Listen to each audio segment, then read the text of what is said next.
என்னால் முடிந்த சேவைகளை வருடம் மார்ச் 19 அன்று படிக்கிற குழந்தைகளுக்கும் முதியோர்களுக்கும் விதவை பெண்களுக்கும் முடிந்த உதவிகளை செய்து வருகிறேன். இது தொடரும் உங்கள் ஆதரவோடு உயர்கல்வி படிக்கும் மாணவ மாணவர்களுக்கு கல்வி கட்டணம் செலுத்தி வருகிறேன். அதுவும் தொடரும். ஆனால் இந்த நிகழ்ச்சி சிறப்பாக ஏற்பாடு செய்திருந்தோம். ஒரு 10 நபருக்கு உயர்கல்வி தொகையும் மற்றும் ஊனமுற்றோர் சைக்கிளும் 500 பெண்மணிகளுக்கு சேலை வழங்குவதாக ஏற்பாடு செய்து அனைத்தும் நிறைவுற்ற நிலையில் தேர்தல் அறிவிப்பினால் அந்த நிகழ்ச்சி அனைத்தும் ரத்து செய்யப்பட்டு பிறந்தநாள் மட்டும் உங்கள் ஆதரவோடு நடைபெற்றுக் கொண்டிருக்கிறது. அன்பு சகோதரி மாலதி அவருடைய நிகழ்ச்சி அற்புதமாக இருக்கும். கேட்டு மகிழுங்கள். 9 மணி அளவில் கேக் கட்டுகின்ற நிகழ்ச்சி இருக்கிறது.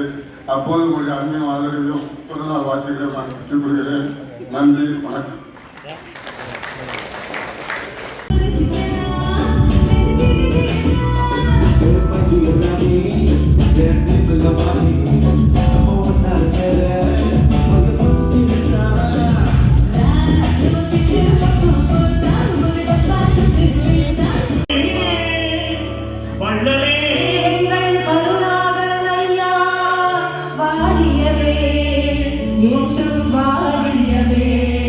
பல்லாண்டு